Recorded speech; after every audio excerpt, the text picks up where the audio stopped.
Good evening, ladies and gentlemen, and Jai Hind. As our moderator, Manoj Mohanka, just reminded us of the webinar today, ACASA's 23rd webinar, to which I welcome you all, is not about Russia or Ukraine, but about Pakistan. And we've titled it, Where is Pakistan Headed in 2022? Pakistan has, over its short and tortuous history, got used to living on the edge, as a nation, as a society, as an economy, and above all, geopolitically.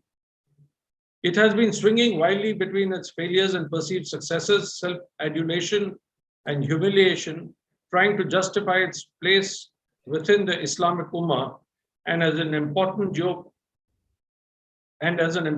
geopolitical player to the world. In the process, it has revealed the utter bankruptcy of its worth, its ideas, and, well, its finances. It remains focused single-mindedly on a one-point agenda, that of Kashmir. This narrow focus has resulted in a dysfunctional state that it has come to be in every which way. Way back in 2007, a Pakistani commentator pithily said that Pakistan is under the grip of the three A's, Allah, Army, and America. Today, it's even more in the grip of the first two, and we find that America has been replaced by China, although an on-off relationship with America continues. To speak to us on where Pakistan is headed in 2022, we have with us a very eminent panel. Our first speaker is Dr. Tara Kartha. Dr. Tara Kartha spent 17 years at the National Security Council Secretariat, which sits at the apex of India's national security architecture. At the NSCS, she worked on terrorism and other security-related issues relating to our neighborhood. Now she's a distinguished fellow. She also had special charge of NSAB, amongst other responsibilities. Earlier, she was at the Institute of Defense Studies and Analysis for 8 years, where she authored a book, The Tools of Terror, Light Weapons and India Security. She was also a consultant for the UN Non-Governmental Expert Group on Small Arms and Light Weapons, and a resource person for the National Defense College, Delhi, the College of Combat, now the Army War College, Mao, and in addition to being a member of the Council for Security and Cooperation in the Asia Pacific and Pugwash, India. We welcome Dr. Tara Kartha, a member of CASA, and look forward to hearing her incisive views on Pakistan's security.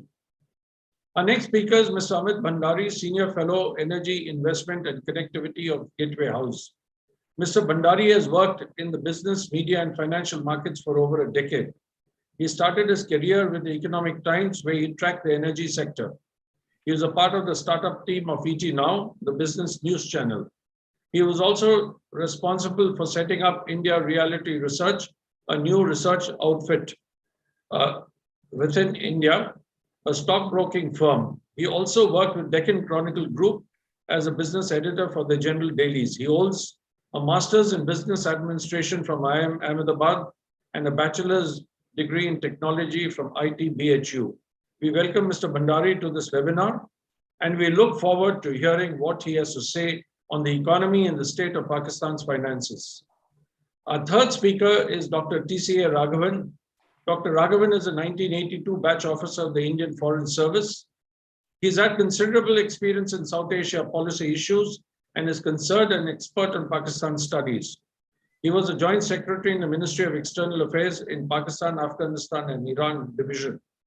From 6 June 2013 till his retirement on 31st December 2015, Dr. Raghavan was our High Commissioner to Pakistan. After his retirement, he authored 2 books, first a biography on 2 Mughal nobles, and the other a study on India-Pakistan relations, titled The People Next Door, a curious study in India-Pakistan relations. In 2018, he was appointed Director General of the Indian Council of World Affairs. We welcome Dr. Raghavan to our CASA webinar and look forward to him sharing his views with us as to where he sees Pakistan is headed this year. Welcome, Dr. Raghavan. Our moderator for the webinar is our core committee founder member of CASA, Mr. Manoj Mohanka. Mr. Mohanka has had over 25 years of experience in global capital markets, corporate finance, accounting, corporate governance, strategy and management as an investor, entrepreneur, and a governing board member. He has hands-on experience in numerous international acquisitions in Asia and Europe in transport, real estate, entertainment, and manufacturing, fundraising through IPOs in India and abroad, and transacting with other VCs, PEs, and commercial banks. His in-depth strength is in finance with recent focus on corporate strategy, increasing market share, and turning around businesses. He has a master's degree in strategic marketing from the National University of Ireland. He's a Chevening Scholar from the London School of Economics, and earlier he graduated with a BCom honours from St. Xavier's College, Calcutta. He's on several corporate board and industry fora. He's deeply interested in current and strategic affairs and has his own blogs, which may be read at mohanka.in. So without further ado, let me hand over the webinar to Manoj Mohanka to carry on with the rest of the proceedings. Over to you, Manoj. Thank you, General Murthy. It's a pleasure to be here at the CASA webinar. And you have touched upon all the points that I needed to cover, but I'll elaborate some of them, and then we'll leave it for our panelists to take it forward in depth. So the question of the panel discussion this evening really is, with a Pakistan 2022, will it wither away or blossom? Of paraphrasing what our late famous villain Ajit said, will Pakistan remain in liquid oxygen? Terrorism jeene nahi dega or foreign aid marne nahi dega. Pakistan's $265 billion economy is in shambles. Double-digit inflation, spiraling food prices, low trade to GDP ratio, huge debt and interest payouts, current account and trade deficit bailed by loans from IMF, and more recently by Saudi on onerous terms. Its foreign exchange reserves are at a low, and the Pakistan rupee is depreciating, which is evident from the hawala rate at which overseas remittances are being transacted. Some saving graces there, though, with a GDP growth rate of 5% and large-scale manufacturing growing at a 16-year high of 15%. The digital sector too is growing exponentially in Pakistan and contributes 1% to their GDP. Bill Gates visited recently both Islamabad and some other cities, though it was primarily with a view to seeing things on the health parameters. He was also apparently impressed by what he saw. Pakistan continues, however, to be on the FATF grey list, and the status is up for review very, very soon. Trade with India is the need of the hour, says Abdul Razak Dawood, the advisor to the Prime Minister on Commerce and Industry. This is on the 21st of Feb, just a week or not even a week back. Whereas the Hudson Institute only recently published a report which said that Pakistan supports as many as 55 groups definitively that sponsor or encourage terror and the Khalistani movement in India. We do well to remember that Jinnah, when he was Governor General designate on the 11th of August 1947, dismissed the idea of Pakistan being a theocratic state, while he had fought for its very formation on the same religious lines. So does the founding fathers' contradiction continue in Pakistan, not quite knowing what direction to take? Day before yesterday, as General Murthy mentioned, it was with USA. Yesterday with China, and today with Russia and China. Is this inconsistency a sign of floundering or statecraft perfecting the Lord Palmerston doctrine of eternal self-interest? Incidentally, there was an uncorroborated report in Asia Times yesterday or day before of Pakistan being willing to swap China's role in CPEC with USA. So UPEC instead of CPEC. Pakistan's new security policy came into being on 14th Jan 2022. The unclassified part, and I quote, Pakistan, under its policy of peace at home and abroad, wishes to improve its relationship with India, end quote. But NSA Dr. Muin Yusuf on 3rd Feb says to Indian media, Kashmir remains an integral part to Pakistan. Hope that we cannot move forward does not mean that you basically give up on your cardinal national interests, end quote. It's pertinent to remind ourselves that Pakistan has a nuclear deterrent and is on record stating that it will be used as a first response in case the situation so warrants. And that is indeed something that we need to remind ourselves of. Within Pakistan, the Lashkar-e-Taiba and Jaish continue to operate freely. Recalibration with Afghanistan on the Taliban once the Taliban has taken over is on. PTI, the ruling party, PPP of Bhutto and PML of Nawaz Sharif, who remains in faraway London, being mainstream parties, are making room for fundamentalist ones such as Tehreek-Labik Pakistan under Rizvi. Where is the Pakistan army in all of this, one might ask? Is the answer everywhere as it always was? Or have they begun to play a diminished role in the last 3.5 years that Imran Khan has been Prime Minister? Mixed signals there too. Standoffs on military appointments between the army and government have been reported, with the army finally having its way. However, the judiciary seems to have become stronger. They have ruled against the Pakistani Navy very recently and taken back public land that had been expropriated by the Navy to build a naval club, something quite unimaginable until it happened. And it's not all quite doom and gloom. Blasphemy laws continue to be in vogue, and we heard of the recent burning of the Sri Lankan factory manager in Sialkot, both with horror and sadness. But in a first, 2 Hindus have been promoted to lieutenant colonels in the Pakistani army.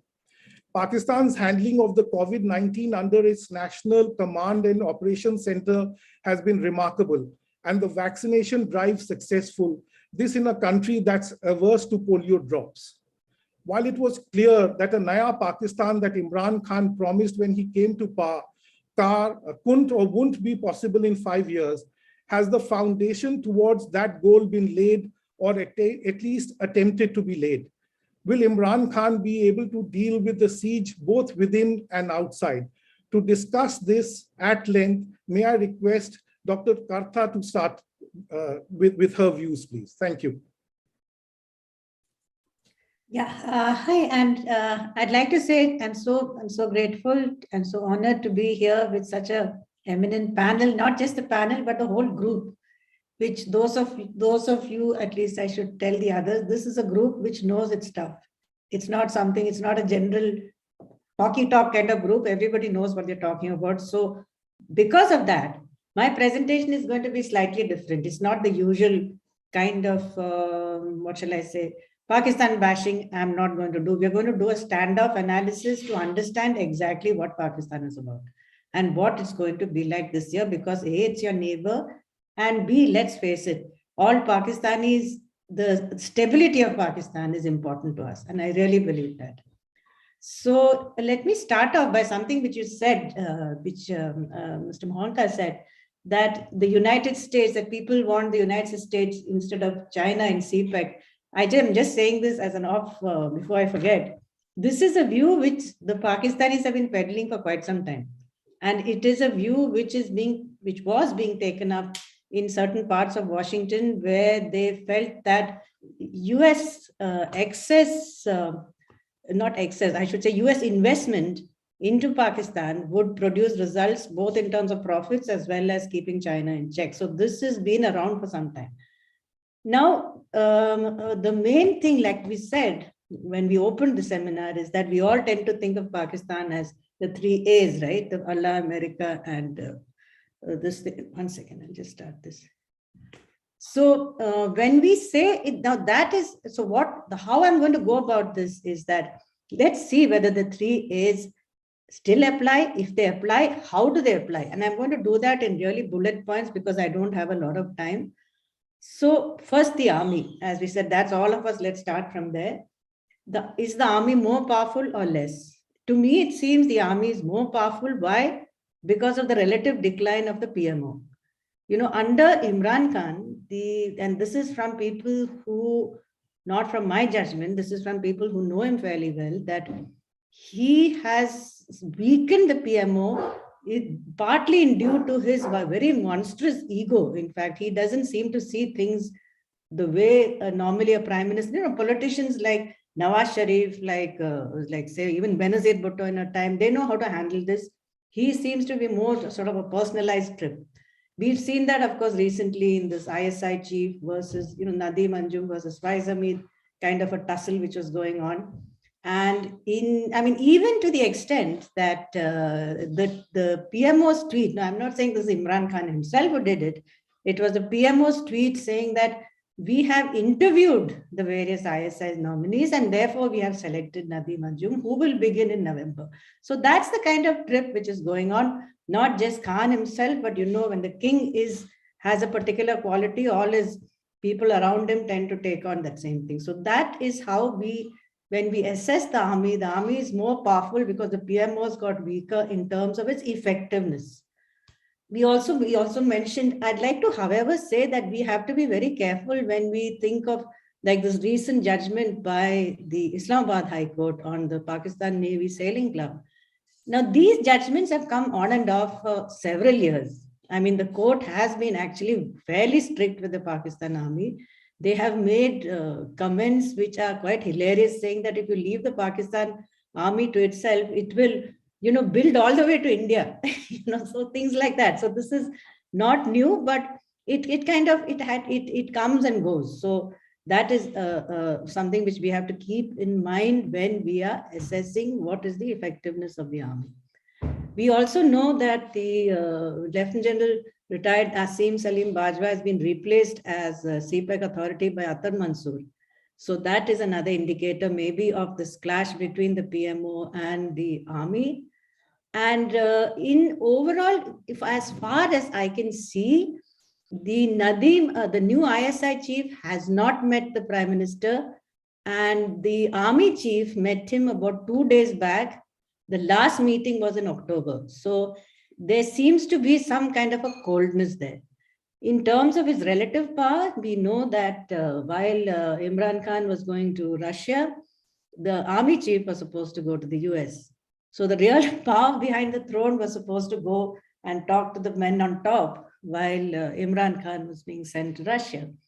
Why he was sent to Russia at such a peculiar time is something I think we need to cogitate upon, because I don't think it did him much good. So from there, I'll go quickly to the next point, the Allah factor. I don't mean any disrespect to any religion out here, but that's what we say, the AAA, Army, Allah, America. So in my view, in 2022, we are going to see this factor get much worse, as all of us know, but it's been rising. Someone who's watched Pakistan for so many years, in my view, this factor has gotten worse because it's beginning to take a life of its own. TLP started as an army-sponsored thing, and then it took off on it. It took off with this son of Saad Rizvi now in control. And he's telling people, which is true, that he will be the next kingmaker because they are not large enough like the PPP or the PMLN, but they will have a swing vote. Number two is that the issues that they raise, blasphemy, etc., will have to be taken up by the next political party, whoever comes. They have to take up these issues because clearly it has a very powerful effect on the ground. So that is why I'm saying it's moving to the right, because any party which comes in 2023 will have to take these issues on board. And we must remember also that, remember this Barelvis, which is what the TLP is, started with Tahirul Qadri with long, quite some time back. They were the ones, in fact, who issued a fatwa against suicide bombing. So the Barelvis themselves have moved to the right to accommodate various other factors, which all of us know, which has become part and parcel of the Pakistan's functioning, the use of Lashkar-e-Taiba and everything. It is, over the years, I think it has crept into the body politics. So, which is why this shift of the Barelvis is very important to note. So now we find that the Jamaat-e-Islami, which by the way has been taking up issues like the economy, employment and things like that, they didn't do well at all in the elections. Jamaat-e-Islami, in my view, has never been classic, fundamentalist, right? So they have, of course, as you know, have now taken up the Baloch issue, which is very surprising, but they have. And the Jamaat-e-Islam, Fazlur Rahman faction, has done well in the Khyber Pakhtunkhwa local body polls. So I don't think in the future, which goes into 2023, the religious parties may not get will never get the kind of vote which a major party like the PMLN do, but will emerge for these two factors which I just outlined. The third, of course, is America. Now, in the case of it's a very interesting thing that though Americans say, yeah, American aid has definitely come from, come to virtually nothing in terms of the massive aid they used to get earlier. But Pakistan is still the largest receiver of US aid funds. It gets a lot of money from, various organizations. So that money hasn't been turned off, but the military aid has. Now, whether that is a good thing or not, we have to keep an open mind on that. It could change at any time. We don't know. But at the moment, America still needs Pakistan because of the Afghanistan factor.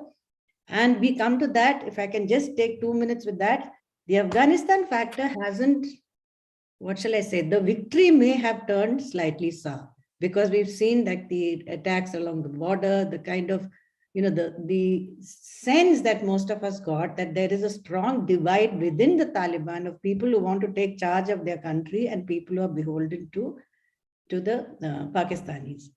America's shift to China, now Imran Khan is trying to take advantage of that, saying that we would like to emerge as a bridge again, from the Kissinger times.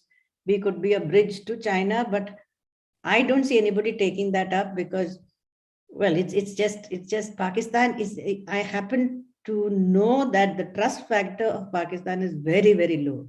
I mean, there is a degree within the US that when I say the US, I'm talking of the administration of various, in various departments who feel that you can't trust them, Pakistanis an inch. So that probably will not be taken up.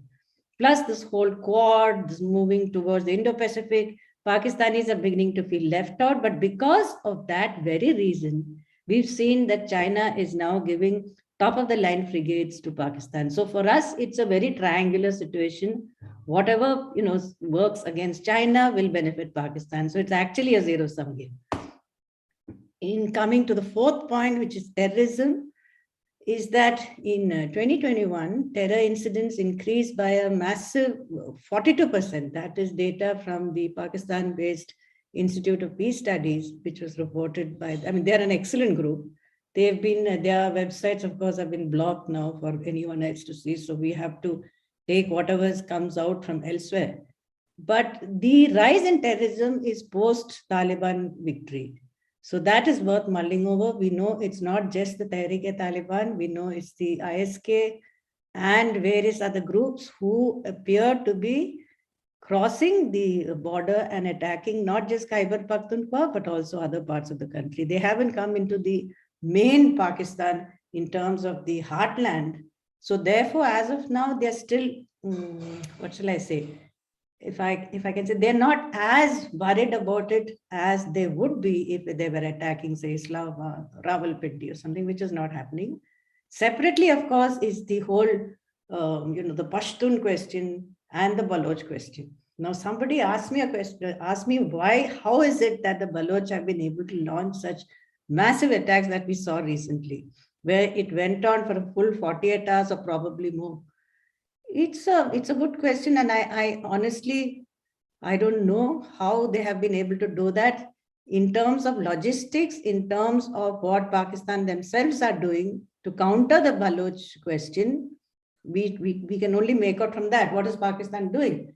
They are Dr. Tara, sorry, just 2 minutes more for you. Yeah. So they are trying to deal with these groups in Iran. So therefore, our answer is probably that these groups are based in Iran. The biggest And the last point I'm coming to is the economy and the foreign policy. The economy, as you know, the rupee has slid very badly with oil prices climbing over $100. Is going to get worse. They cannot handle this. That's the plain and simple bottom line. Plus the debt to China, which is a massive political issue. And the third issue with the Pakistan economy, which we need to keep in mind, is Pakistan has begun importing food. For them, that is a huge problem. And we'll come to, I can give the details in question and answers. And I'll leave you with one mystery, which is the continuing rise of remittances. I mean, if you look at the Pakistani State Bank side, you'll see a graph which is shooting upwards. Now, all logic defies how remittances are going up the way they did. That's something we need to look at. And in foreign policy, I think the Islam model hasn't worked for Pakistan at all. Much of its friends in the Islamic world have no time for it. And barring Turkey, which itself is in terrible shape. And China, as we say, the AAA policy, the addition of the capital letters China to this changes the whole equation a lot. But it doesn't change the basic fundamentals. It's an imposition on top of the 3 A's, but it doesn't change what Pakistan is. So in the final analysis, what do we see? We are going to see a far more dangerous Pakistan because it is less sovereign. It is indebted to China. Its decision-making is likely to be affected by its huge dependence on China, and its body politic has become more extreme. So I'll stop there. Thank you very much. So thank you so much, Dr. Karta, for elaborating on some of the points that General Murthy and I raised in passing. I'm not sure we agree with everything that you said because, one concern that I have is that the rising influence of the fundamental parties, I feel, will give them a bigger role in state and governance going forward because they can hold the country to ransom, as we have seen them do in the past, including Rizvi, right? And so I'd like for you to elaborate on that, when we next come to you. But you've raised some extremely interesting points as well, and thank you so much for addressing so many issues in a short conversation with us. My next speaker this evening, I'm happy and delighted to invite Mr. Bhandari. Mr. Bhandari specializes in the area of finance. He went to IIM Ahmedabad, which institute I never got into, so there's some envy. So over to you, Mr. Bhandari. You're on mute. Amit, you're on mute. Yeah, sorry. Thank you, Mr. Mohanka. So I'll just give a brief background. Most of the work I have done for Gateway House has largely been on energy and connectivity. And about 4 or 5 years back, we did a very detailed project looking at Chinese investments in South Asia, excluding India. So as a part of that, we also covered CPEC, and we mapped out about 70 or 80, actually more than 80 projects that China is funding in Pakistan. And we looked at details such as the finances, the terms at which it is being done. And most of the understanding I have really stems from there.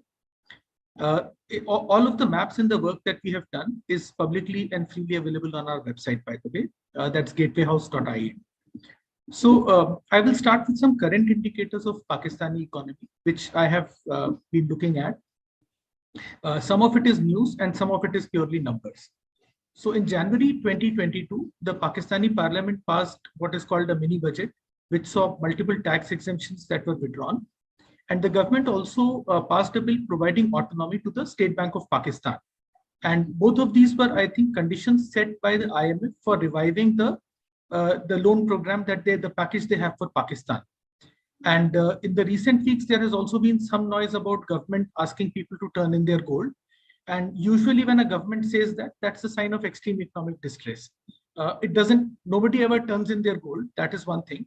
But people trust gold much more than they trust governments of this kind.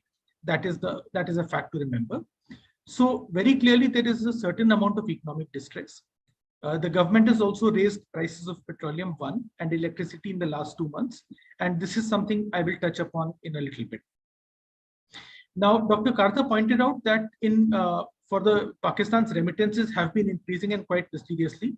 And Mr. Mohanka also brought up the issue that a lot of money is coming in via Hawala because of the mismatch between the actual exchange rate and between the sort of government-driven exchange rate and what the market rate is. So this is one of the mysteries, but this is one of the reasons why Pakistan has been able to survive as long as it has. During the last financial year, Pakistan follows a July to June financial year. The country had exports of about 25 billion and imports stood at around $56 billion. And the shortfall was largely made up by remittances. And I think in the first 7 months of this year, the trade balance is far worse. So, trade deficit is rising trade deficit is one of the reasons why they were forced to go to IMF. Once Pakistan went to IMF, we actually got a good look into the debt structure of the economy. Total borrowings were $91 billion, which for a higher or a middle income economy is not that high, but for an economy at Pakistan's level of development, it's a big number, of which $18 billion is owed to China. And I believe that a significant chunk of this debt was contracted for implementation of the CPEC, the China-Pakistan Economic Corridor. Now, whatever we have looked at into CPEC based on the numbers available publicly and what we were able to dig out, we do not feel the projects done so far are financially viable for Pakistan, be they the power projects or the Gwadar Port. The Gwadar Port, I would just like to point out, is it doesn't have any kind of financial viability or an economic rationale, no matter which angle we look at it from. I mean, it's a spherically unviable project, if I can use the term. Again, inflation, as was pointed out earlier, is in double digits. But there are specific, and I think this is going to get a little worse, or much worse rather. Food prices have gone up because of the crisis in Russia and Ukraine, and fertilizer prices have also tripled in the last 1 year. This is a global number, and this is something which is going to make food prices higher going 3 to 6 months down the line. And I think Pakistan is probably going to feel the impact much more than, say, a higher income country. Okay, so this is the background that I have seen, that many of the economic trends that we can see are clearly worsening. Now, some specific Pakistan level factors. When we look at India's energy consumption, our electricity largely comes from coal. Most of our transport happens on oil. Pakistan, on the other hand, uses a far greater volume of natural gas. So in India, natural gas is about 7% of the energy mix. For Pakistan, it's about 44-45%. And that's legacy of the gas that they produce from Balochistan, the Sui gas field, and which now seems to be running out of gas. But based on that, those gas fields, Pakistan built up a large gas economy. Vehicles run on compressed natural gas, power plants run on natural gas, and these reserves, this production is now falling, and Pakistan is increasingly becoming an importer of liquefied natural gas. Now, the ongoing crisis in Ukraine has pushed up natural gas prices by 3 to 4 times. Historically, I remember LNG prices have traditionally been $6 to $8 per million BTU. Between December and January, we have seen LNG prices at $30 per MMBTU as well, which is not something that anybody in the energy market ever expected to see in their lifetimes. So Pakistan actually contracted to buy a spot LNG cargo at $15 in December, and the contractor chose to pay a $3 penalty on the shipment and ship this to Europe for a much higher price. So they are actually having to shut some factories which produce textiles, Pakistan's largest export, have shut down due to a shortage of natural gas, one. And I think in January, some amount of textile exports was also lost due to this production. Rationing of gas has been going on for some weeks, some months now. And again, I would like to point out, natural gas is the primary ingredient used in the manufacture of urea. If the gas price goes up, so does fertilizer price. So we will witness some impact of that a few months down the line. Incidentally, in India, the domestic gas production, which is not very high, prioritizes fertilizer production. And that gas is made available to fertilizer companies at a very low price. I think this is the trend which has been going on since the gas fields were discovered in the 1970s. I have also seen reports of urea being smuggled out from Pakistan to other countries in the neighborhood. This will typically happen. And in India, we are familiar with the whole concept of kerosene being used to adulterate diesel and petrol. and actually fuel being smuggled out to benefit from the high rate of taxation that happens in India. So if you're exporting fuel, you don't have to pay excise duty, which is 20-30 rupees a liter. You load it on a ship, take it to the sea, and then sell it at a cheap price. So Pakistan is witnessing some urea smuggling. I'm not exactly sure how serious the issue is. This is something we will get to know as harvest figures come out for the current crop. I will now move on to the China-Pakistan Economic Corridor, which is the detailed work I had done. The full report you can find on the Gateway House website. But while CPEC was promoted as an economic or a connectivity corridor, our assessment is that bulk of CPEC investments, the numbers that were proposed, and also the numbers that have actually taken place are largely in the power sector, mostly coal-fired power plants and a few hydel plants as well, with small amounts of renewable energy thrown in. So at a macro level, from Pakistan's point of view, this is a sensible policy because coal is much cheaper than natural gas or oil for generating electricity. I mean, both of these fuels are 3 to 4 times the price of coal. So that is definitely something which makes a lot of sense. However, what we did also realize is that the capacity which was created under CPEC was far in excess of what Pakistan could realistically use over the next 5 or 10 years. One. Second, because these projects were awarded without international competitive bidding, they essentially went to a group of Chinese contractors.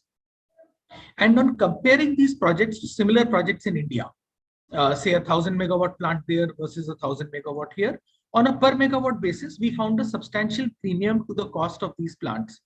My understanding historically has been that Chinese power equipment tends to be cheaper than its equivalents elsewhere due to some issues with performance.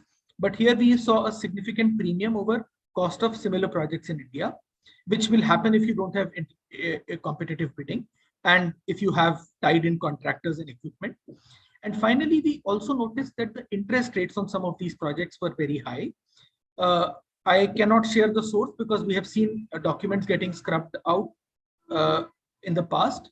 So, but we did see that in some of the projects that power projects that were done, the interest rates typically were LIBOR plus 4 or 4.5%. For typically, when an Asian Development Bank or a World Bank lends for infrastructure, it is at LIBOR plus 0.5%.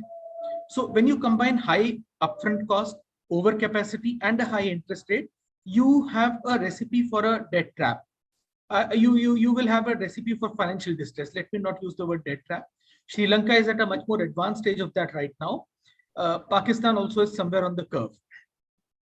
So we feel that these factors, specifically the large CPEC investments, have worsened Pakistan's problems. Also, as Dr. Karta pointed out, higher energy prices are going to be a bigger problem for Pakistan, especially because natural gas is a high part of their energy consumption, and the gas market is going to remain tight because of the conditions in between Russia and Ukraine. So Russia is the largest exporter of natural gas and supplies about 40-45% of European demand.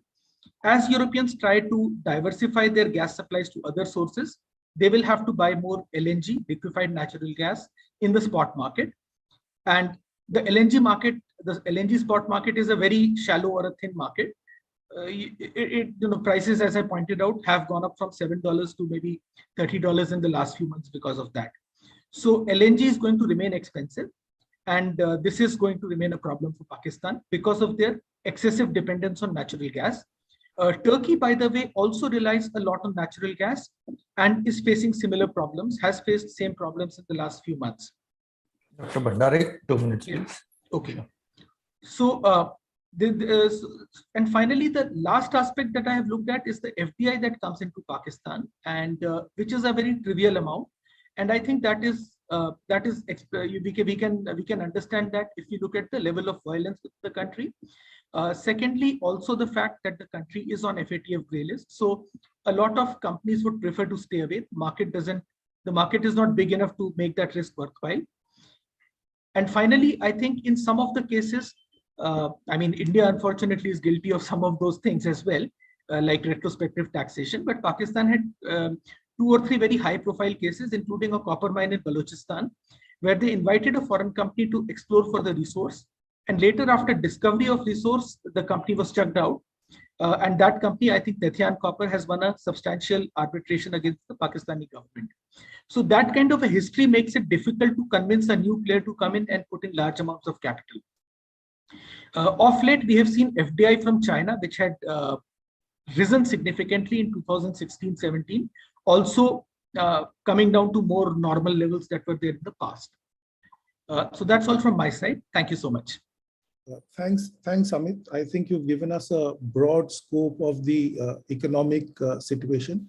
And one thing that I'd like to deduce from what it is that you've said, could Imran Khan's visit to Russia, which was, from whatever we read, largely for the pipeline that he wants from Karachi to Punjab, would it not explain the urgency of and the timing, given what you have explained about LNG and other prices? So that's possibly, one of the, at least the ostensibly the factor which probably led to the timing, and it suited Russia as well, given that the attack on Ukraine was imminent. And one other thing that I'd like very much for you to tell us later in the conversation is how much money goes into debt servicing. You mentioned $91 billion as being the total debt of Pakistan. How much is required for interest servicing? My understanding is that a large part of their problem is also because of the interest servicing that is needed on a quarterly or annual basis. So I'd like for you to throw light on that as well. And thank you for a wonderful insight into Pakistan's economy. It's now my pleasure and privilege to invite Ambassador Raghavan, who, other than two panelists from across the border who have joined us, has probably spent the most amount of time amongst all of us in Pakistan. So may I request Ambassador Raghavan to share with us his understanding of where Pakistan is, where it's headed, and a little bit about the time and his learning when he was there. Ambassador Raghavan, thank you. Thank you. Thank you very much for inviting me to this discussion, and I've learned a lot from the two presentations just now. And when we discuss Pakistan in 2022, to my mind, it's very easy to fall into a analytical trap of seeing trends as structural factors. This is even more so in the case of Pakistan, because we could have very well been having this discussion in 1998 or 1999 or 2000 and really discussing much the same factors, that what is the role of the military or the army, what is the state of the economy, and what is Pakistan's external environment like. So to some extent, one can say that really nothing has changed, because in many ways, Pakistan's economy has faced a crisis for many years. And while temporary expedients have been found to address that crisis from time to time, at the end of that process of applying expedients, the crisis turns out to be even deeper and more major than when the process of addressing it had started. So I would prefer looking at 2 or 3 factors which interest me and trying to focus more on the present in 2022. And the first question really is of Pakistan's internal politics. I think we spend somewhat more time than is perhaps required by personalizing the issue. So the question of Imran Khan and his personal equation with the military. I think in Pakistan, Pakistan has changed a great deal in the last 2 decades. And while it is true that there is a uniform presence of the Pakistan army in its polity and in its social life, in its foreign policy, but the nature of that presence has evolved.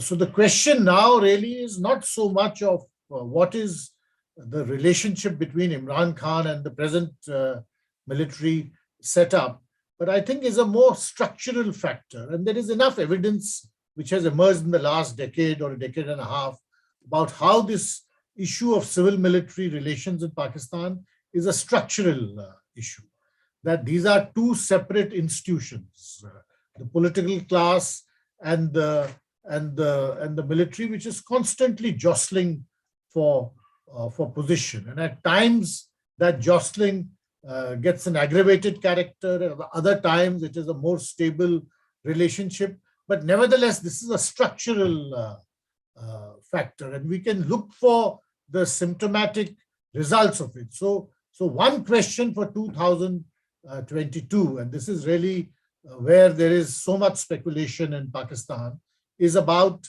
the longevity of Imran Khan's government. And it has more to do with Prime Minister Imran Khan himself, because there is a significant marker which Pakistan is approaching, which is, will an elected Prime Minister complete his or her full term?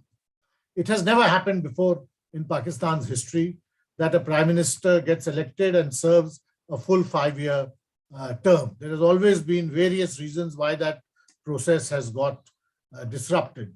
So between now and August 2023, I think this is a central question, whether the current dispensation or the current architecture will continue, or will there be an interruption in it. Now, I think on this, it's very difficult to say, because there is so much discussion in Pakistan itself, and rumors and counter rumors keep circulating. So it's very difficult to decipher or differentiate fact from fiction and speculation. But I do think that this structural factor of civil-military relations is going to be posed around this question about the longevity of the current government. I think in Pakistan, on the whole, there is generally a consensus, and you can pick up anyone, whether in the military, whether in the political class, who would say that the political process should be allowed to continue and there should be no interruptions in it. So that is, as a general principle, it is accepted. But whether it will be able to, that principle will be able to survive because of this structural contest which is underway, we will have to see. But when I speak about structural factors, I think it is useful to see how much Pakistan has changed. This is not like the 1980s or even the 1990s, where the army chief decides now it's time for me to run things and I can do so. I think the military finds that Pakistan is too complex an animal now for it to be run in a linear way that it could be in the 1980s. So you have new sets of players who have emerged in the last decade and a half, and each plays a role at certain times. So you have the political class, of course, different political parties, but you also have the judiciary, you have various civil society groups which jostle for position, align with one or the other of the more mainstream institutions, etc., etc. So I think to recognize this structural change is very significant, is very important, because we tend to underestimate it by also not giving enough attention to other long-term changes which have taken place in Pakistan in the last 20 years.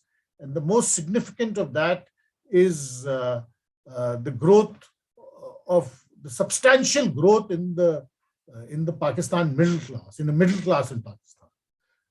And this is something new when we compare it to the situation in the 1980s and 1990s. Now, this middle class has itself emerged because of more rapid urbanization, other factors, but it then also brings in the question of the religious factor or religion in politics. And I think, to my mind, again, it's easy to fall into the trap of believing one's own propaganda about seeing an takeover of Pakistan by extremist parties. I don't think it's going to happen. But what is likely is that in this structural contest between different institutions, you will occasionally find contingent situations where a religious party or a religious formation can play a larger than life role. So what you will have are religious parties aligning with one or the other of the mainstream institutions to increase their own leverage. It doesn't necessarily mean that they are becoming significant players in their own right.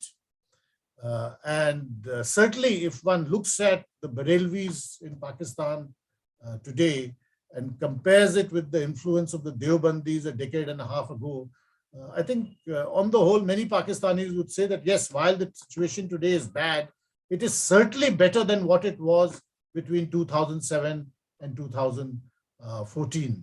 So I think those changes are also important to keep in mind. What happens internally because of the changes in Afghanistan, what happens with the TTP, I think is undeniable that the Tehreek-e-Taliban Pakistan has a certain sense of empowerment because of the change which has occurred in Afghanistan. But I think one should not underestimate the general sense of satisfaction in Pakistan that the change in Afghanistan has been a great strategic victory for it. Why is that so? Because they feel that what really threatened them was the significant Indian presence in Afghanistan has now been nullified. And while there may be drawbacks and there may be downsides and there may be complicating factors which have to be dealt with, that big strategic victory more than compensates for these downside complications which may arise. And I think on the whole, there is a sense that we can deal with the fallout of the Tehreek-e-Taliban Pakistan quite effectively.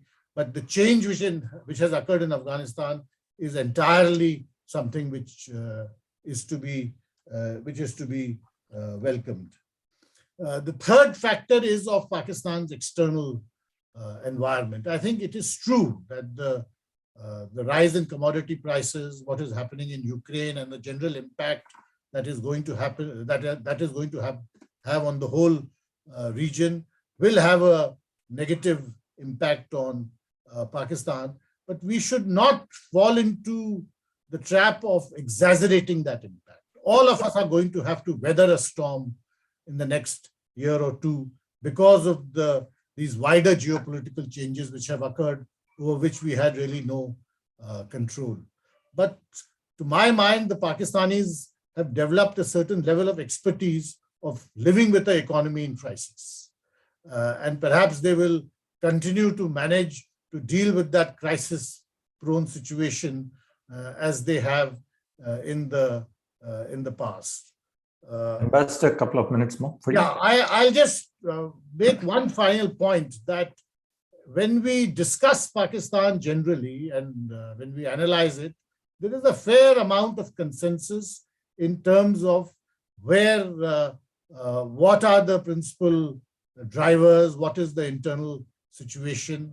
Where there is a lack of consensus in India is what do you do about it?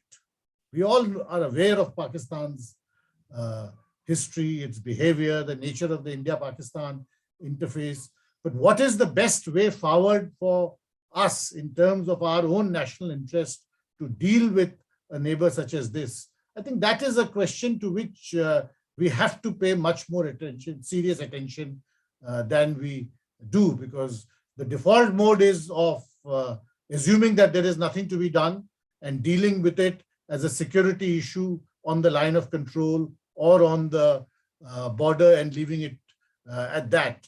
I think given our own predicaments and our overall external environment, we really have to think more long-term and perhaps more clinically about how to deal with Pakistan in 2022 than we have done so far. Thank you very much. Thank you, Ambassador Raghavan. Extremely insightful. I think my takeaway from what it is that you've said is, and this is something that we'll come back to, is about Pakistan being too complex and the army realizing that it can't be run in a linear way. And something that you then said about India as well. So have we thus far been dealing with Pakistan in the same linear way? And do we now need to appreciate that it can't be dealt with in that linear way, and we need to look at it in a far more holistic way, given all that is happening in the world around? I think that's one thing that's my takeaway from what it is that you said.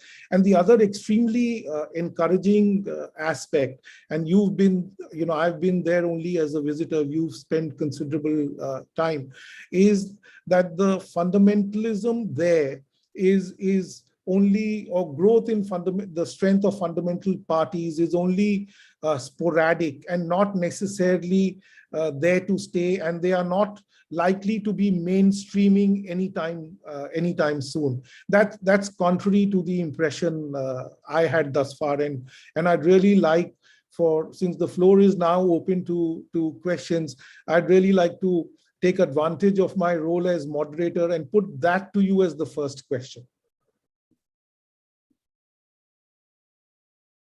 Well, do religious parties have a street presence in Pakistan?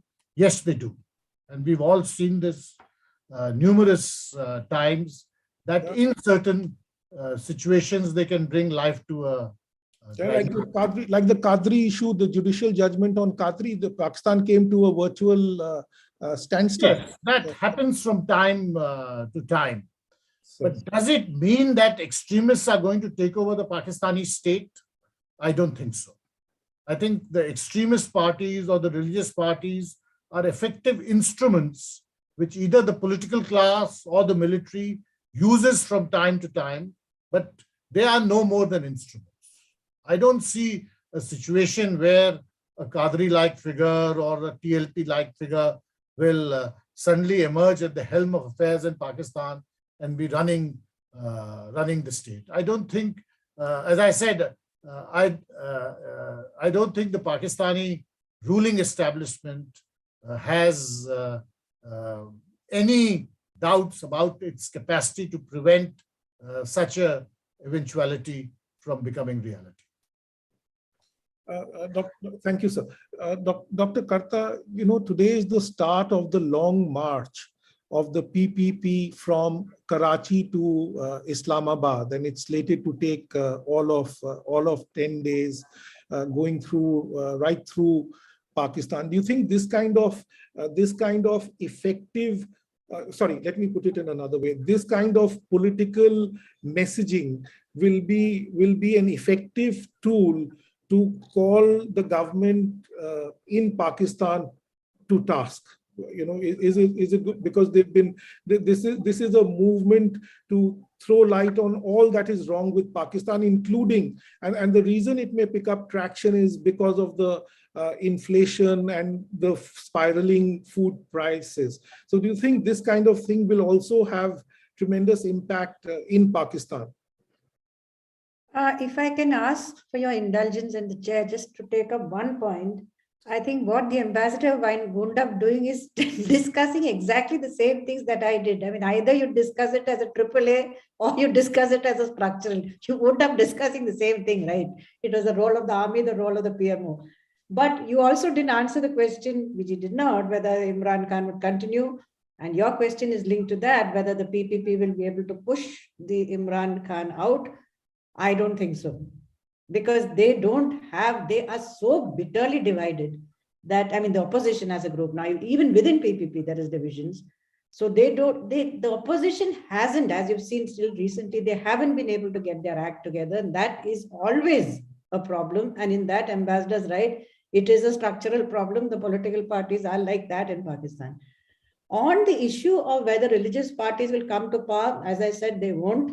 But I would like to point out that in part, what the chair said is correct, is that this whole issue of blasphemy and the attack, I'm saying the French ambassador should be thrown out. You had Imran Khan himself pushing that line. You don't need a Qadri to come to power. You already have him there. So that is my problem. That is why I keep coming back to Imran Khan and his immediate coterie. the things he says are unbelievable. This is not something which Nawaz Sharif would say or a Benazir Bhutto would say. That is where it is. So, Dr. Karta, may I interrupt and ask you to elaborate? Does it mean that Imran Khan realizes the necessity of being in bed with this segment to continue to be in power, something which probably Nawaz Sharif didn't do and paid the price for? No, in fact, Nawaz Sharif also was in bed with the right. It's not that. But with the difference is, Imran Khan actually believes it. He is, his convictions due to his issues, which I don't want to highlight in this forum, is that he is the champion of Islam. So I would normally not like to say this of a prime minister, but he is getting a little dangerous. And that's what I've been writing about. His own views are in that direction. So will a Nawaz Sharif be better? Yes. I would say Bilawal Bhutto has a good chance. I mean, he is educated, he's young, he's got a different framework, but he, like you said correctly, will still have to deal with the jihadis and the fundamentalists, despite the fact that they will never have the kind of power that a PPP or a PMNL does. I hope I've answered that question.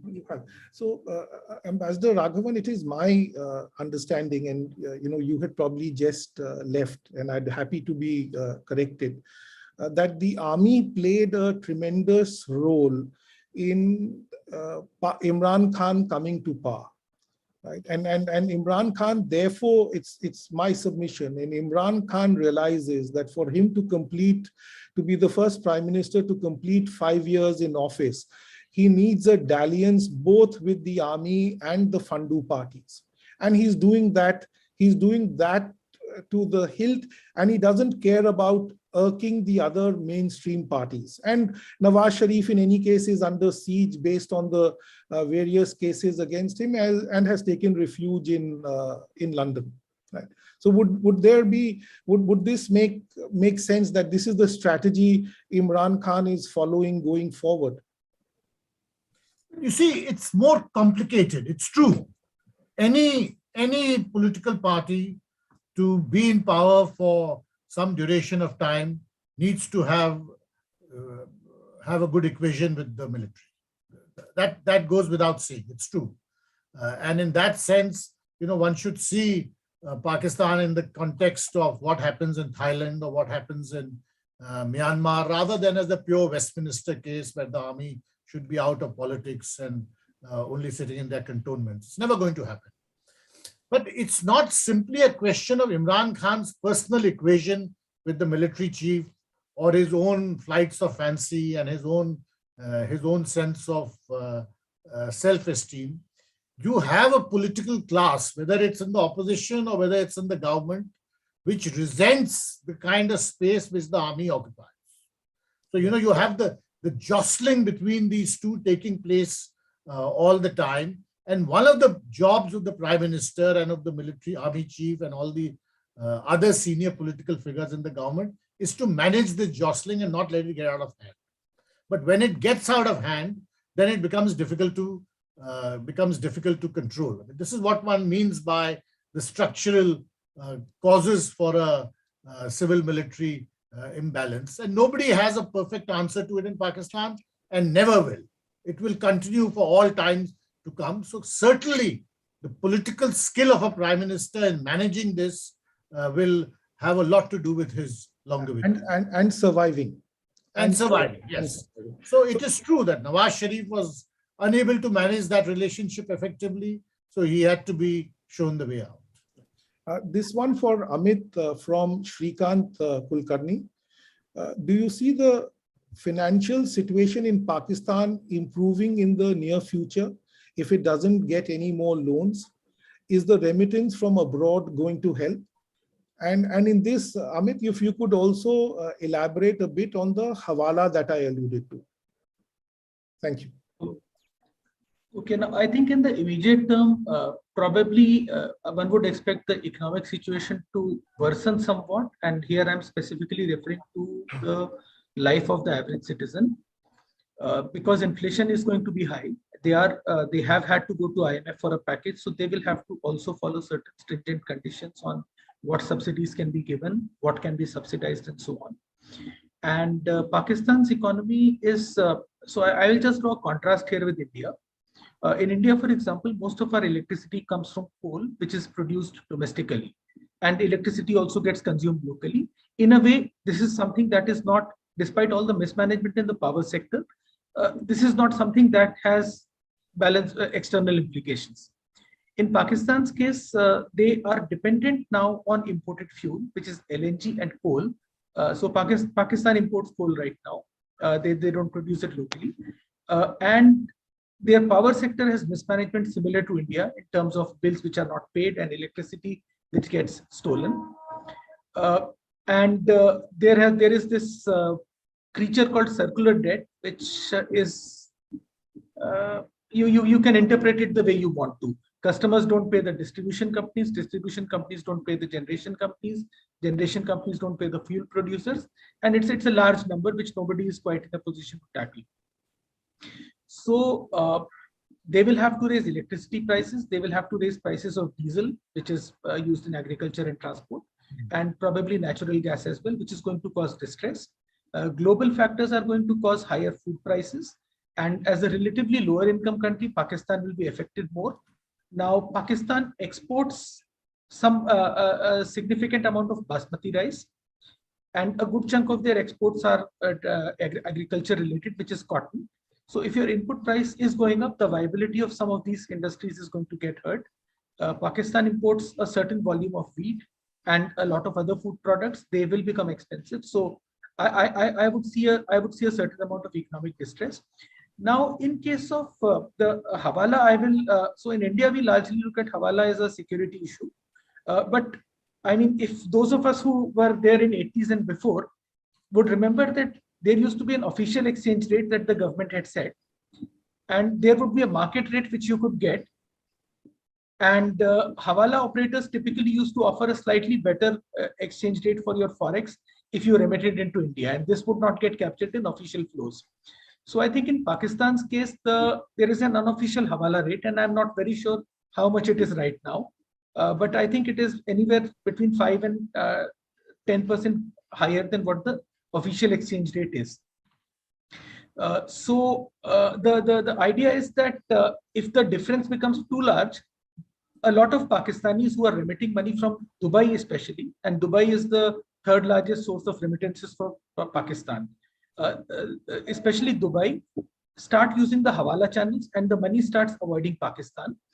Now, one of the reasons, and I'm guessing here, this is purely guesswork, that probably US abandoning Afghanistan may be one reason why remittances into Pakistan have gone up, because probably the Afghans who are trying to remit money back might be using Pakistan and then cash transfers thereon.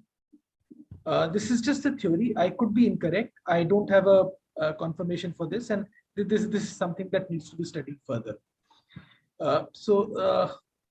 And I think I had been asked earlier on about the debt component of Pakistan. And the interest servicing up. Correct. So I think in their last budget, which was for the year ended 2021 June, around 36% of their national budget went into debt service, into interest payments on debt. So this is a fairly high number. If you combine it with defense, I think more than 85% of the budget goes into these two heads. Thank you. Dr. Kartha, this one for you. Kashmir gets just a passing reference in the national security policy document of 62 pages that is in public domain. It may have a far more significant part of the 100-pager that we are not privy to. But irrespective of that, do you see activity in Kashmir getting more strident, or do you see it continuing to be this low intensity situation that's on at present continue? I think in terms of the vocal aspect, in terms of the number of Kashmir days they keep having almost every month, in the issue of how much they raise it outside the country in the issue of how many, I would say, the headlines they capture on Kashmir. It's huge. It's gone up considerably. I mean, it seems to be that's all they do. That's what the kind of sense I get. But in terms of what is on the ground, I would say it's reduced. I mean, my feeling is, I mean, here's something I'm hoping for, and which was what I was working for earlier, is that if we can get past this Kashmir issue in terms of the army, that is why we see where is the power structure, that, you know, where is the power structure in the army. If we can convince the army that we need to mend matters, that is the way for us to go. If the NSP speaks less about Kashmir, one can only hope that what Army Chief Bajwa said in March last year is going to come through. Then it is the best thing that could happen to these two countries, because in my view, this fight between us is on nothing. There is nothing there actually for the two countries to fight over. You keep, you know, there is no tangible issue. If we can get connectivity going through Pakistan, that will be the best for Pakistan, it's the best for India. And that is the way we should go. Dr. Kartha, but if I might add as a cynic, then where is the rationale or raison d'etre for the Pakistan army to exist the way it does and take such a large chunk of their beleaguered finances? True, that is, yeah, again, so okay, I admit that is going to be a problem, but one hopes that we can manage it. But even my assumption, I mean, I won't go into the details as to why the Pakistani army, the chief said that we need to make up with India, is because there's not enough money for defense. So you see, that's the direction. If it is going, I think we should welcome any signs of rapprochement with Pakistan. If they want to do business with that, we should go ahead with it. And this whole Pakistan, like in, you know, that kind of framework which we saw Pakistan in for the last couple of decades, we need to change that. If Pakistan will just give us something to go on, that's what I'm trying to say. Thank you, Doctor. Ambassador Raghavan, the recent events in Ukraine, they're still not played out fully. Will it impact Pakistan and India directly in our inter-se relationship? Or does it have the potential to impact us in our bilateral arrangements? Well, I don't think it has any direct impact, but you see the wider external environment always impacts on India-Pakistan relations. So historically, during the Cold War, the relations between the Soviet Union and the US had an impact on India and Pakistan. In the last quarter century, relations between China, the rise of China has had an impact on India-Pakistan relations. So the Ukraine factor, depending on what kind of other changes follow from it, what happens to relations between Russia and China, what happens to the US and NATO, what happens to China and the United States, all this will certainly form part of the environment. So it will not have a direct impact, but certainly these become then factors which you also have to put into as part of the drawing board, or because they become, you know, evident in the larger radar screen. But if I may just comment on what you had asked about Kashmir. So I don't think we can, I mean, now we are 75 years on, I don't think we should try to simplify the complexities of the issue, you know, or reduce it to the question of the Pakistan army wanting something and therefore Kashmir becomes significant. I think we should never forget that K in Pakistan stands for Kashmir, and they have a national position on Kashmir. It has nothing to do with the army. It has nothing to do with their internal issues. This is a national position. And whether it is right or wrong, it is so deeply internalized that you have to accept it as a fact of life.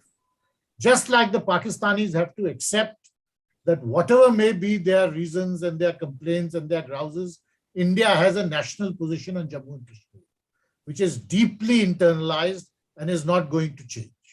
So that is the nature of the problem between India and Pakistan, that you have, widely, radically opposed national positions. So how do you proceed further? But Ambassador Raghavan, you have been at the highest helm of statecraft. You've spent time in Pakistan. We came close to a solution on more than one occasion, the Chenab formula, etc., etc. Why is it that none of these ever fructified despite coming so very, very close? Are there vested interests that don't want these to be signed ever and for the dispute to continue and fester? Or am I being naive and the gap is really too large to be bridged ever? Well, there are many reasons for it, and there are always vested interests, and there are always vested interests on both sides. But I don't think the vested interests play a major role. I think one factor, now as I said, there are many factors, and this is by no means the only factor, but the factor which I think is interesting, or with the factor which interests me, is the fact that the absence of a civil-military balance in Pakistan has prevented us from making progress. It's not, let me put it simplistically, it's not as if the Pakistan military is opposed to moving forward. They understand that you have two different positions, and barring a catastrophic situation in both countries, that position is going to remain. You're not going to be able to change it. Unless something catastrophic happens in Pakistan, they're not going to give up their position on Kashmir. Will something catastrophic happen in Pakistan? Unlikely. So I don't think the Pakistan military per se opposes forward movement and trying to craft a diplomatic way forward, a process. They don't want someone else in charge of that process. If there is to be a process, they must be in charge of it. So it has to do with internal decision-making in Pakistan rather than anything else. But as I said, there are many factors. We'll keep discussing this till the cows come home. Yes. We've only done 75 years on that, sir. Yes. Right. And this one, I'd like to acknowledge the presence of High Commissioner to Australia, Mr. Vora. He's also served in Pakistan as DHC. So we are grateful to him for joining the discussions this evening. One specific question which has come from Mr. Sunil Pant, and this is both to Dr. Tara and Ambassador. Will the integration of Gilgit-Baltistan as the 5th province of Pakistan to give a legal backing to CPEC impact their stance on the freedom for J&K? Who is it addressed to? Both Ambassador and Tara. So, both have to take it up in their own way. Please go ahead, Dr. Karthik. I think this time you should go first. Well, I don't think, the 5th province or whatever makes any difference.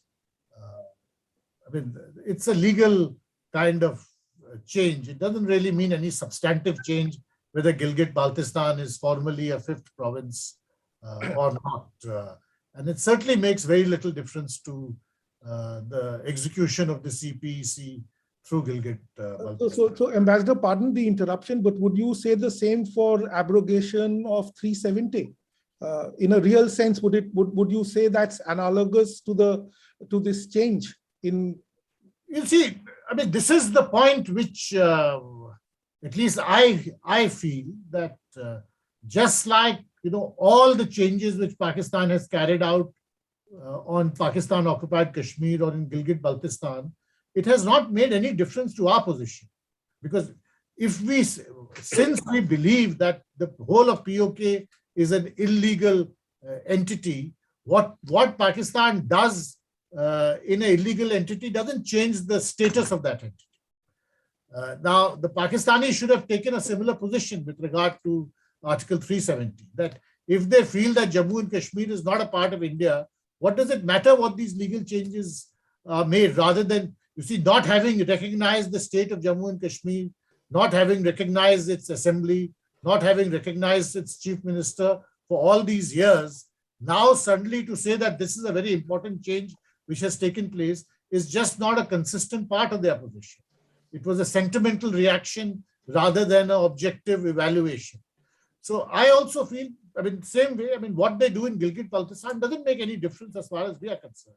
It is an illegal entity as far as we are concerned. And certainly, I think the part of the question was their stand on freedom for J&K. Pakistan doesn't believe in freedom for J&K. Pakistan's position is that J&K should be a part of Pakistan. As I said, K in Pakistan stands for Kashmir. It is an integral part of their worldview. So the issue is, how do you move forward when you have these diametrically opposed standpoints? And this is where the role of diplomacy comes in, because if you look around the world, it's not as if other countries don't have these kind of situations, but you usually manage to find your way out. No, I agree with you, sir. It's a very deep-rooted part of their psyche. When I was a student at the LSE many moons ago, we had several panels, and one co-student or a fellow from Pakistan said to us, if we don't have Kashmir, it actually goes against the very grain of the reason for partition. And it's that fundamental and deep-rooted in their psyche and understanding. So, Dr. Karta, your take on the query? No, the formal incorporation of Gilgit-Baltistan as a province, which means a constitution change, does have very strong legal implications as far as CPEC goes, because they are trying to set up a special economic zone on land where they don't know who the land belongs to. So I'm putting it very simply, but there is a critical issue here, because the laws which govern the land in Gilgit-Baltistan are identical to the laws which prevailed in Kashmir. So it's a problem. So that's just one instance. But in terms of, we can say let them do what they want. But what I was trying to say was that, given that we are going to make a lot of noise if the Gilgit-Baltistan becomes a province, but keeping that aside for the moment and going ahead with connectivity, going ahead with other ways that we can stabilize this relationship, I think is good for everyone. But in basic terms, that's what I said. What has changed over the last decade? Pakistan, I don't think, is the threat it was once. It is a far weaker state. It doesn't have the clout that it once had. You have gone ahead. You've gone beyond. You've got relationships which are far directed in a different, it's going in a different direction. So that's all. But Kashmir, Ambassador's right, it's a very emotional issue in Pakistan. Though I should point out very strangely, it is never discussed in general elections. Nobody bothers about Kashmir. So on the one hand, you say Kashmir is part of the blood of Pakistan, but at the same time, in general elections, Kashmir is never discussed. So I'll just stop there. Thank you. There's one last question we'll take. We are running out of time. One last question we have. Manoj, that's from Mr. Abbas Alvi in Sydney. I don't see the question on my chat. Will you please? Okay, I'll ask that. Yeah, this is addressed more to Ambassador Raghavan, and it pretty much sums up the whole debate that India and Pakistan have been spending huge amounts of money on security issues. What stops India and Pakistan to have an amicable relationship like the Scandinavian countries? Well, there are many factors which stop India, and we should be very realistic. India and Pakistan will never be like the Scandinavian countries. You will never be like US and Canada. If you can try to be like, at some future date, be like South Korea and Japan, or Japan and China, that is a huge step. But you will always have a relationship which is full of frictions, full of misunderstandings.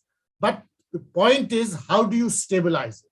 To use the term Dr. Kartha used, that how do you have a more stable relationship? That is the challenge. Not that you can have a relationship where everything will be fine and you'll become suddenly like the Scandinavian countries. It's not possible. There are too many factors which come in the way of that. But that doesn't mean that you have to be, in this plateau which you now are for the past few years. And as I keep saying, I think that is where the role of diplomacy really comes in. That how do you have a more stable, more predictable relationship? No, so I'll wrap this with one question, which I want all the panelists to answer. It had been a thought that when countries depend on each other economically, or there's a large trade and there's economic advantage in doing business together, it reduces the predilection to go to war or any such. However, and this was advocated in a large way with Pakistan, that the more we do trade and do business, the impetus to fight will go down. In any case, with Pakistan, even if the direct trade has stopped, there are always ways to get it across from Dubai in particular. But in the case of China, we saw, despite China being a huge beneficiary of trade with India, given the imbalance, etc., it didn't stop them from their adventure in March, April, May of 2020. So how do so if it's not trade, I mentioned Pakistan's cabinet minister equivalent suggesting trade with India being a necessity and good for both countries. So how is it that we'll ever overcome this gap? Amit, will you take a shy at it first, please? Thank you. Now, so now what we have to look at is really the constituency, the relative importance or strength of different constituencies within Pakistan.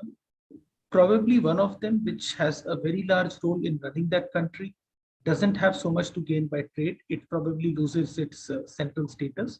It loses a lot of the privileges that it enjoys, right from land allocations for retired officers to the number of banks, cement companies, fertilizer plants that it runs.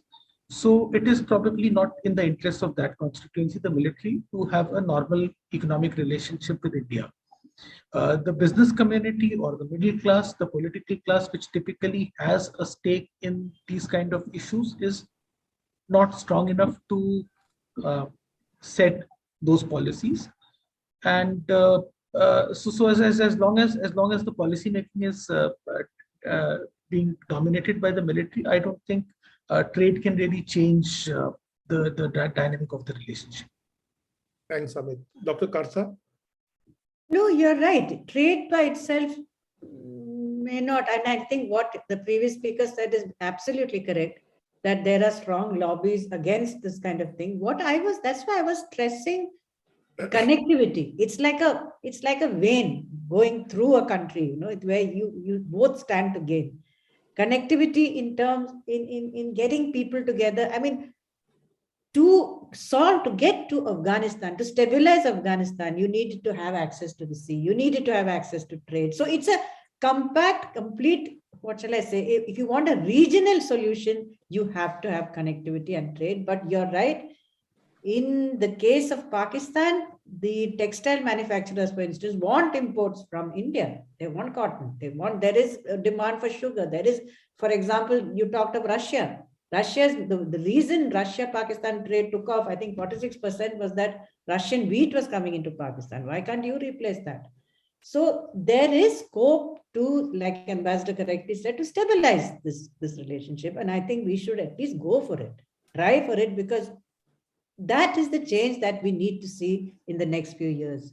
It's this constant conflict with Pakistan is not the thing it's not the right thing for a country which considers himself a regional power to do. That's all. Ambassador, last word for you, sir. I agree. I don't think trade is going to be an independent factor in resolving India-Pakistan issues. But to my mind, neither is connectivity. I think your problems are political, and you need political processes and diplomatic processes in place so that then trade and connectivity and other factors can play a role.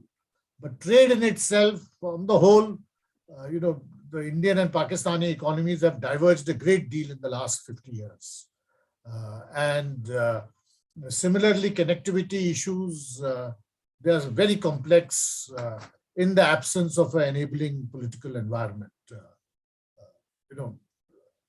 Connectivity in South and Southwest Asia is bedevilled by so many factors, and India-Pakistan issues are only one of those many factors. So I think for a start, there is no shortcut or no easy way out of the fact that you have to address the political issues within a reasonable foreign policy approach. That is the only way out. Thank you all the panelists. We are grateful to the audience as well for putting forward so many questions. It's been a very, very enlightening, incisive experience for me. Thank you all for your patience. As Ambassador said at the outset, we could be having this same discussion many decades ago.